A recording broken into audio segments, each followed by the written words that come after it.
Salam Malaysia Madani. Tahun ini menjadi detik penting apabila Malaysia menggalas tanggungjawab sebagai pengerusi ASEAN, bukan sekadar untuk memperkukuh kerjasama politik dan ekonomi, tetapi juga untuk turut memacu transformasi digital ASEAN merentas sempadan dan membawanya ke peringkat yang lebih dinamik dan inklusif. Dan kalau kita bercakap tentang ini, bagaimana Malaysia mungkin merancang untuk menjalankan peranan ini? Apa fokusnya dari teknologi 5G kepada kecerdasan buatan AI, kepada integrasi digital rentas sempadan? Bagaimana Malaysia mahu mengoptimum peluang dan mendepani cabaran? Untuk tujuan ini, dalam program ASEAN dari Kuala Lumpur ke Dunia kali ini, kita bersama-sama dengan Yang Berhormat Kobin Singh Dio, Menteri Digital. Apa khabar YB? Sihat. Terima kasih kerana bersama-sama kami. Baik, YB, mungkin pertama sekali, selaku pengerusi ASEAN, kita mulakan dengan ini. Bagaimana kita merangka dasar dan strategi untuk memperkukuh hubungan digital dalam rantau ini? Terima kasih. Kita sekarang menjadi pengerusi ASEAN untuk tahun ini, dan ini memberikan kita satu peluang yang cukup baik untuk menonjolkan keupayaan kita dari segi ketersediaan Malaysia dalam bidang digital dan bagaimana kita boleh memimpin apa yang kita sebut sebagai strategi ASEAN untuk tahun yang akan datang. Jadi kita di Malaysia, memang Perdana Menteri kita telah pun melihat dan juga faham berkaitan kepentingan atau pentingnya digital atau transformasi digital untuk semua negara bergerak ke depan. Dan justru itu dalam tahun 2023 bulan Disember, keputusan dibuat untuk menubuhkan Kementerian Digital untuk memberikan fokus khususnya kepada keperluan digital negara kita, dan bagaimana keperluan digital negara itu kita boleh lihat dari sudut keperluan nasional dan juga keperluan serantau dan kemudian keperluan global. Di dalam aspek ini kita telah memberikan fokus kepada beberapa aspek yang tertentu. Yang pertamanya adalah aspek berhubung dengan data dan juga kecerdasan buatan ataupun kita sebut sebagai AI sekarang. Kemudian keduanya kita lihat kepada aspek keselamatan cyber, kerana ianya penting untuk memastikan bahawa setiap yang menggunakan internet ataupun platform-platform yang wujud itu ada mereka yakin bahawa platform-platform itu selamat untuk digunakan. Kemudian kita lihat kepada aspek teknologi digital di pihak kerajaan, dan di situ kita ada memberikan fokus kepada bagaimana kita boleh membawa kepada transformasi digital di dalam kerajaan. So in other words, perkhidmatan digital kerajaan, kita sediakan platform dan platform itu boleh digunakan oleh rakyat, dan ianya bukan sekadar digunakan untuk tujuan nasional, tetapi juga ianya boleh digunakan oleh semua di peringkat rantau dan juga global.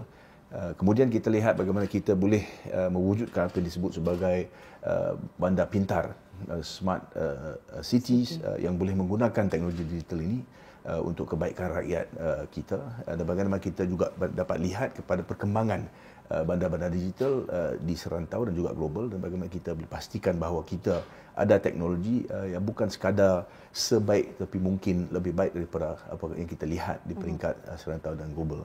Akhirnya kita juga ada apa yang disebut sebagai digital content. Ini adalah penting kita fokus kepada dua bahagian yang tertentu. Pertamanya gaming dan juga animation. Kerana kita lihat kepada bagaimana teknologi baru ataupun kita sebut sebagai future technology akan mempunyai kesan yang besar terhadap apa yang kita sebut sebagai policy bergerak ke depan. Kita dalam Kementerian Digital, kita sedar bahawa teknologi ini kian berubah, dan kita kena menerima hakikat bahawa bergerak ke depan kita kena lihat kepada apakah sebenarnya teknologi yang bakal digunakan oleh semua negara, dan bagaimana ianya dapat memperkukuhkan perniagaan kita, rakyat kita, juga kerajaan kita. Dan kita mahu satu keadaan di mana apabila sampai tahap kita perlu gunakan teknologi tersebut, maka pada masa itu kita sudah ada infrastruktur yang wujud yang membolehkan kita menggunakan teknologi tersebut. Infrastruktur itu selamat untuk digunakan dari sudut cyber security, dan akhirnya Kalau kita ada infra yang memadai, kita ada infra yang selamat untuk digunakan, penting untuk pastikan bahawa bakat memang wujud di kalangan rakyat Malaysia supaya kita semua dapat menggunakan infrastruktur yang sedia ada itu untuk kebaikan kita. Jadi polisi-polisi yang kita rangkakan itu memang ianya polisi-polisi yang melihat bagaimana kita boleh memperkukuhkan aspek-aspek ini, dan saya rasa inilah sangat penting. Kerana kalau kita nak bicarakan berkenaan dengan kekuatan kita sebagai rantau ASEAN, saya rasa aspek pertama yang kita kena lihat adalah bagaimana kita pastikan bahawa negara kita telah pun sampai kepada satu tahap digital di mana kita boleh menonjolkan kepada rakan-rakan kita di serantau ASEAN bahawa wujud ataupun perlu untuk kita pastikan perbincangan itu bermula bagaimana kita menggunakan aset-aset di dalam negara masing-masing kita untuk memperkukuhkan kita sebagai satu rantau. Saya bagi contoh, kalau kita hendak membuat perniagaan, sekarang dunia memang biasa dengan transaksi yang luar daripada sempadan. Jadi soalnya bagaimana kita boleh mewujudkan satu ekosistem di mana perniagaan itu dapat kita pastikan bahawa kurang apa yang disebut sebagai halangan. Disebut kita nak pastikan bahawa cara pembayaran, cara kita membuat transaksi dan sebagainya dipermudahkan menggunakan platform-platform digital. Ianya lebih cepat, ianya mengurangkan kos, dan ianya akan melihat perkembangan secara keseluruhan ekonomi negara-negara kita. Jadi di situlah kita lihat perlunya untuk perbincangan bagaimana setiap negara mempunyai ekosistem-ekosistem yang tertentu, kemudian kita menggunakan kekuatan-kekuatan tersebut, membawa bersama dan kita boleh bergerak ke depan sebagai satu rantau yang lebih kuat, rantau ASEAN, dan itu akan sudah tentunya mempunyai atau membawa kesan yang lebih besar kepada peranan yang kita dapat main dalam dunia global sebagai negara sebagai negara dagang. Okey. Baik, bercakap tentang perbincangan dan juga kesefahaman serantau, Malaysia mempunyai keterlibatan aktif dalam contohnya mesyuarat Menteri-Menteri Digital ASEAN ataupun ADG MIN, dan untuk kali ini sebagai pengerusi, bagaimana ADG MIN 2025 memastikan perkara yang YB sebutkan tadi, kerjasama digital yang kukuh antara negara ASEAN telah dipasang tapaknya dengan lebih mantap lagi. Baik, ADG MIN ini adalah satu acara di mana semua menteri-menteri digital serantau kita berkumpul untuk bincang sebenarnya apakah masalah sedia ada dan apakah seharusnya kita buat sebagai rancangan untuk menyediakan diri kita untuk cabaran-cabaran akan datang dalam tahun-tahun yang akan datang. Jadi di situ perbincangannya biasanya diberikan fokus kepada apa yang disebut sebagai isu-isu atau cabaran-cabaran semasa. Kali ini ianya diadakan di Bangkok dan di situ fokus diberikan kepada beberapa aspek yang utama. Pertamanya kita lihat kepada apa yang disebut sebagai online scams yang sekarang menjadi satu masalah yang cukup besar dan ramai menjadi mangsa. Kita lihat ianya juga melibatkan kehilangan yang cukup besar. Jadi ada perlu untuk kita memastikan bahawa walhal kita di dalam proses sekarang untuk memujuk dan meyakinkan rakyat untuk menggunakan platform-platform ini, tapi wujudnya risiko-risiko tertentu. Dan risiko-risiko kita lihat satu daripadanya, kalau kita lihat kepada apa disebut sebagai scam dalam talian, ya, ini adalah satu perkara yang merentas sempadan. Kebanyakan kali kita lihat bahawa pelaku-pelaku kesalahan ini adalah mereka yang bukan berasal daripada negara di mana berlakunya masalah ini. Jadi kita perlu lihat secara keseluruhan bagaimana wujudnya perbincangan untuk kita pastikan bahawa setiap negara sedar bahawa wujudnya masalah ini dan apakah langkah-langkah yang akan kita ambil untuk memastikan bahawa sekiranya berlaku masalah ini, wujudnya struktur untuk kita mengambil tindakan dan apakah tindakan seterusnya yang kita boleh laksanakan untuk memastikan bahawa di dalam masa depan kita dapat mengurangkan berlakunya masalah ini. Kedua, aspek informasi. Kita sebut kerap kali berkenaan dengan bagaimana kalau kita menggunakan platform digital, kita ada akses kepada maklumat. Ya, ini satu perkara yang basic. Ya, we need to use platforms because it provides us with access to information. Tapi kita nak pastikan juga dalam masa sama, apa yang disebut sebagai maklumat itu adalah maklumat yang tepat, maklumat yang benar, sahih, ya, maklumat yang telah pun kita semak sebelum ianya disalurkan kepada masyarakat ramai. Kita lihat hari ini bahawa tumpuan diberikan kepada bagaimana maklumat itu dapat dikeluarkan secepat seboleh.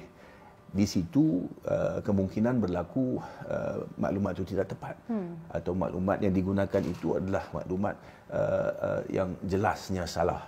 Jadi soalnya bagaimana kita nak pastikan bahawa maklumat yang kita kumpul sebagai rantau ASEAN yang digunakan di dalam negara kita yang juga dapat digunakan oleh negara-negara lain, maklumat itu adalah maklumat yang betul supaya keputusan yang kita buat, keputusan sama ada keputusan perniagaan, keputusan yang mempunyai kesan terhadap rakyat atau keputusan dalam kerajaan, keputusan itu adalah betul kerana ia ini berasaskan kepada maklumat yang betul. Saya rasa itulah satu aspek yang sangat penting ya untuk kita. Kemudiannya kita lihat kepada polisi-polisi berkaitan dengan bagaimana kita boleh memastikan bahawa bila kita sebut sebagai online scam dan bila kita sebut sebagai berkaitan dengan information and misinformation, apakah sebenarnya tindakan yang boleh diambil oleh negara-negara ASEAN? Ini adalah satu perkara yang perlukan perbincangan. Kerana setiap negara ada agensi-agensi yang tertentu yang menyelenggarakan perkara-perkara ini.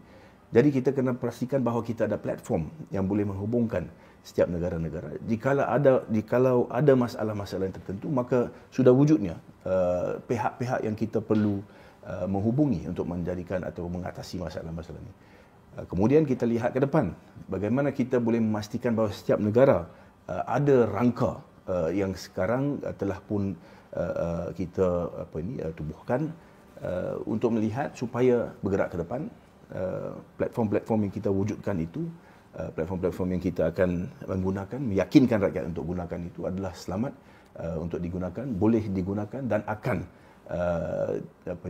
digunakan untuk memperkokohkan keadaan mereka secara perniagaan ataupun untuk tujuan-tujuan yang mereka menggunakan platform-platform tersebut. So jadi di situlah perhimpunan ini sangat penting. Setiap tahun kita berkumpul, kita melihat kepada perbincangan tahun lalu, apakah yang kita lihat sebagai langkah-langkah yang telah pun diambil untuk keputusan-keputusan dibuat oleh mesyuarat tahun yang lalu. Kemudian masalah sekarang, apakah sebenarnya tindakan yang akan diambil dan bergerak ke depan, apakah rancangan kita. So, jadi ini adalah satu platform yang cukup penting untuk saya rasa semua negara ASEAN, dan saya lihat memang ianya berhasil kerana setiap tahun kita lihat perbincangan itu lebih mendalam kepada aspek-aspek tertentu. Ianya walaupun tersebut online scam, kita sebut information misinformation, nampaknya secara am, tapi bila kita lihat kepada technical details dia, ianya memang satu perkara yang memerlukan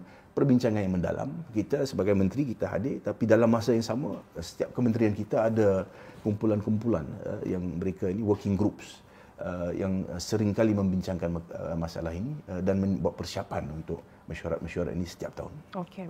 Bagaimana pula dengan ekonomi digital? Kita ada perjanjian rangka kerja ekonomi digital DEFA, dan saya kira ini antara perkara yang juga menimbulkan keterujaan dalam kalangan rakyat untuk diteroka lebih lanjut lagi. Seperti kata YB tadi, ekosistem antara negara-negara ASEAN mungkin akan menjamin orang kata langit tanpa sempadan untuk potensi ekonomi digital. Adakah ia juga ataupun di mana tahapnya dalam perbincangan antara menteri-menteri ASEAN? Malaysia sekarang satu negara yang kalau kita lihat kepada population kita, bilangan dia lebih kurang 34 juta. Ya.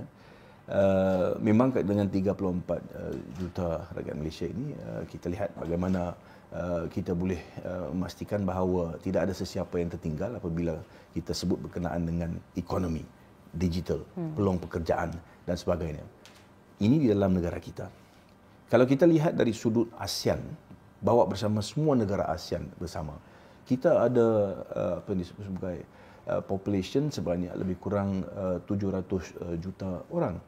Jadi kalau kita lihat kepada kekuatan dari segi keupayaan kita membuat perniagaan, kita mempunyai satu pasaran yang lebih luas, yang cukup besar berbanding 33 juta dan 700 juta itu.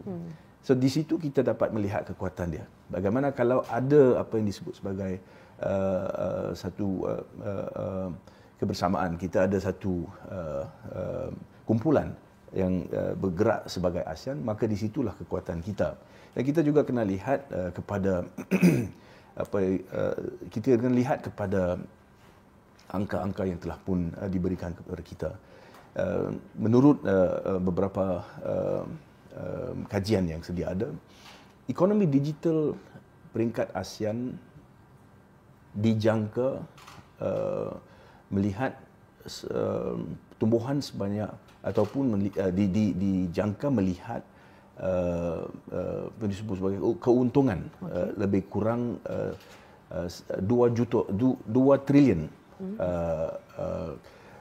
US dollar menjelang tahun 2030. Yeah, this is 2 trillion US dollars towards 2030. Yeah.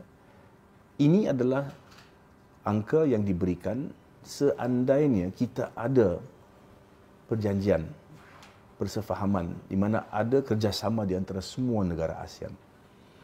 Kalau tidak, angka itu setengah.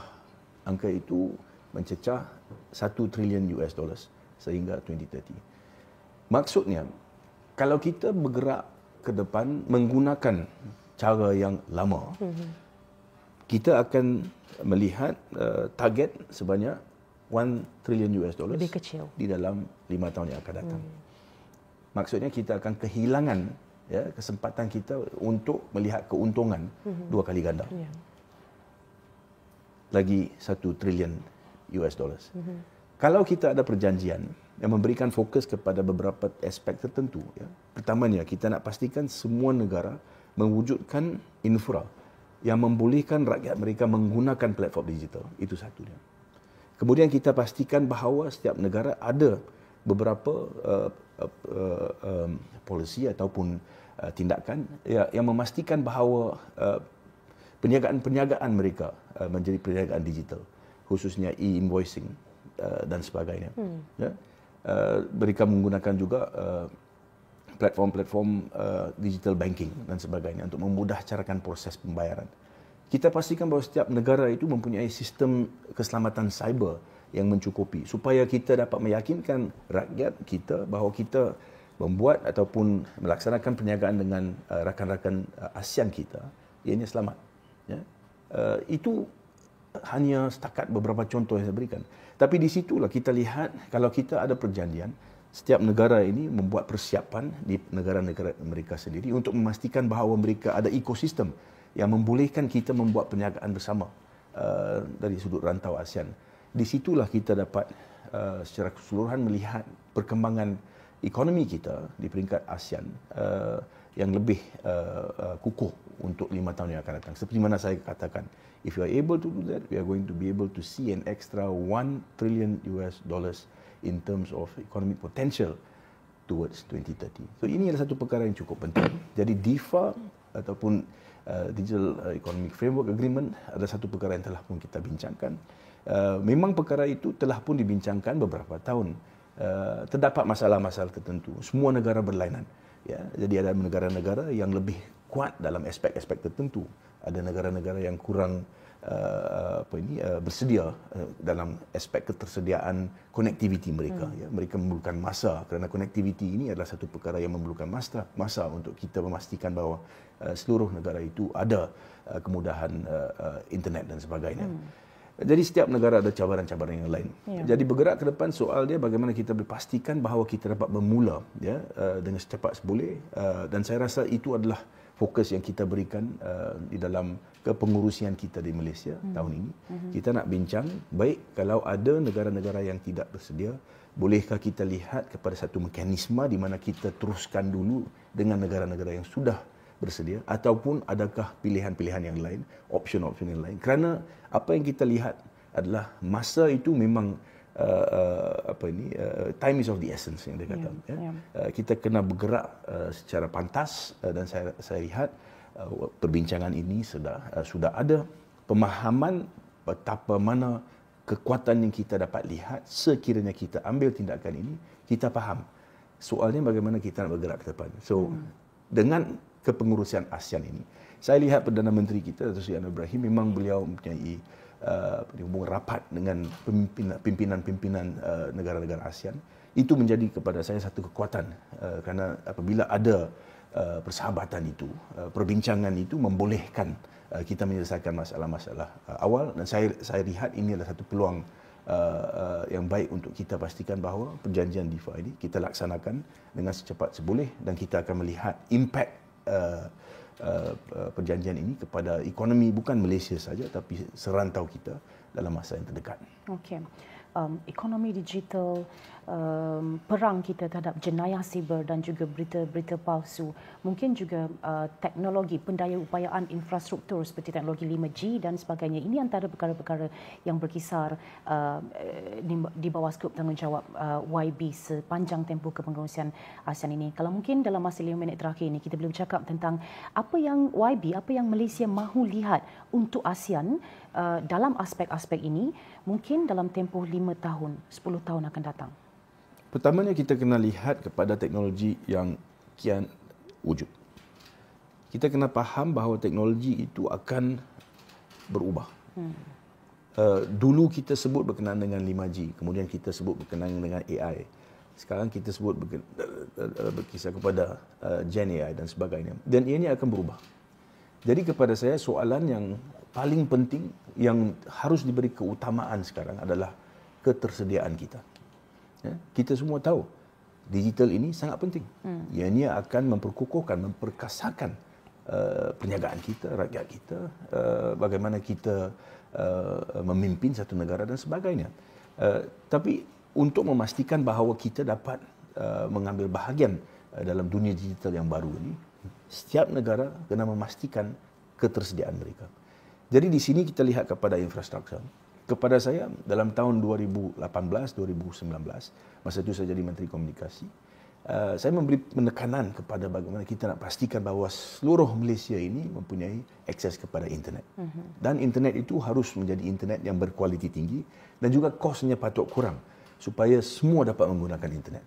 Kepada saya masa itu, kalau kita dapat membawa internet kepada setiap rakyat Malaysia, kita memberikan pasaran dunia kepada mereka. Dan itu menjadi satu kekuatan kepada kita. Ya.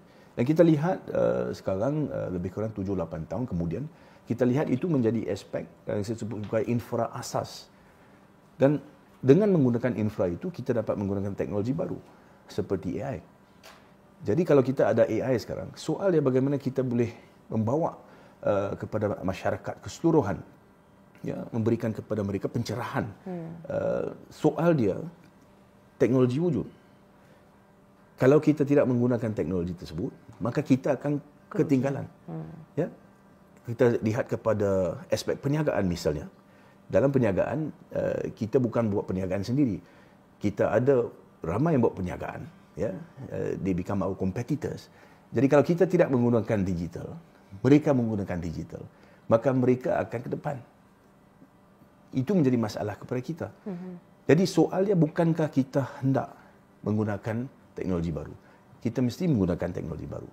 Tapi untuk kita membawa pemahaman itu, pencerahan perlu diberikan. Jadi kepada saya, kalau kita ada infra, kita ada teknologi, kita perlu memberikan masyarakat maklumat, ya, berkaitan dengan bagaimana mereka boleh menggunakan teknologi ini. Dan dalam keadaan tersebut juga apakah risiko-risiko yang terlibat. Jadi ramai yang tanya kepada saya berkenaan dengan pekerjaan mereka. Adakah dengan AI ini kita akan hilang pekerjaan kita? Itu satu soalan yang sangat penting. Ya, dan kita perlu menghadapi realiti bahawa di luar sana ada ramai yang melihat dengan teknologi baru, maka kekurangan atau kerja-kerja yang biasa kita laksanakan itu sekarang diambil alih oleh teknologi. Tapi jawapan dia mudah. Kita lihat kepada bagaimana teknologi ini membawa kepada peluang-peluang pekerjaan yang baru. Ya, peluang-peluang yang memberikan kita apa yang saya sebut sebagai a bigger space untuk perniagaan-perniagaan baru dan sebagainya. Juga kita lihat kepada bagaimana perlu kita membuat persiapan. Sekarang kita memberi tumpuan kepada pekerjaan-pekerjaan yang akan terkesan. Dan kita membuat persiapan sekarang. Bagaimana kita boleh pastikan bahawa pekerja-pekerja di dalam sektor-sektor tersebut boleh kita ini pastikan bahawa mereka ini disebut sebagai upskill dan reskill. Maksudnya kita ini memberikan latihan supaya mereka boleh menggunakan skill mereka untuk pekerjaan-pekerjaan lain. So, jadi di situ kita kena lihat bagaimana kita boleh membina satu ekosistem di mana wujudnya nombor satu aspek infra. Keduanya infra itu selamat. Cyber security itu saya sudah sebut, kita nak pastikan bahawa maklumat data yang kita gunakan itu adalah sentiasa selamat, khususnya data peribadi dan sebagainya. Ya. Kita juga hendak melihat bagaimana tidak ada berlaku scam. Kita perlu lihat bagaimana maklumat yang kita terima itu adalah maklumat yang sahih, maklumat yang betul, supaya keputusan yang kita buat itu keputusan yang betul. Ya, di sini perlu undang-undang untuk memastikan bahawa sistem-sistem yang kita gunakan itu, platform-platform itu selamat. Kemudian aspek bakat. Bagaimana kita pastikan bahawa setiap rakyat Malaysia ini mereka bukan sahaja tahu berkenaan dengan teknologi, tapi mereka juga sedar bahawa teknologi ini akan berubah. Dan negara kita sedang membuat persiapan untuk memastikan bahawa masa berlakunya perubahan tersebut kami tersedia. Dan kami dapat mengambil peluangnya sepenuhnya, take full advantage of what technology has to offer. Dan saya rasa itu adalah satu perkara yang kita harus menerima secara terbuka. Hakikatnya, kalau kita tidak membuat persiapan, kalau kita tidak bersedia untuk menghadapi soalan-soalan dan cabaran-cabaran ini, maka saya rasa itu menjadi masalah besar. Di situlah saya lihat fokus Perdana Menteri kita, Datuk Seri Anwar Ibrahim, dalam melihat perlunya untuk satu kementerian khusus untuk melihat kepada bagaimana kita dapat menyediakan Malaysia untuk cabaran-cabaran dunia digital baru itu. Itu adalah satu memang kepada saya keputusan yang sangat tepat. Dan saya memang dalam 15-16 bulan yang lalu ini kita memberi penekanan kepada bagaimana kita boleh membinakan bukan saja aspek ekosistem, tapi juga perundangan yang perlu untuk memastikan bahawa penggunaan teknologi ini membawa kebaikan kepada kita. Bila masa yang sama, kita juga ada rangka-rangka perundangan yang memastikan bahawa ianya selamat untuk rakyat negara kita. Baik. Kementerian yang muda usianya tapi banyak tanggungjawabnya, apatah lagi sempena dengan tempoh kepengerusian ASEAN, masa yang singkat kita ada, tapi banyak perkara yang saya kira YB ingin lakukan untuk sekurang-kurangnya memasang pasak yang kukuh untuk ASEAN bergerak lebih jauh ke hadapan, terutamanya untuk menjadi ekonomi digital yang dinamik, inklusif dan berdaya saing. Terima kasih kita ucapkan YB kerana bersama-sama kami menerusi ASEAN dari Kuala Lumpur ke dunia hari ini, bercakap tentang era digital ASEAN dan juga usaha-usaha digitalisasi ASEAN dalam pelbagai perkara. Terima kasih YB. Sama-sama. Terima kasih. Ya, YB Govind Singdio, Menteri Digital, dan ASEAN dari Kuala Lumpur ke dunia berakhir di sini. Berjumpa lagi pada lain episod. Saya Wan Syarina.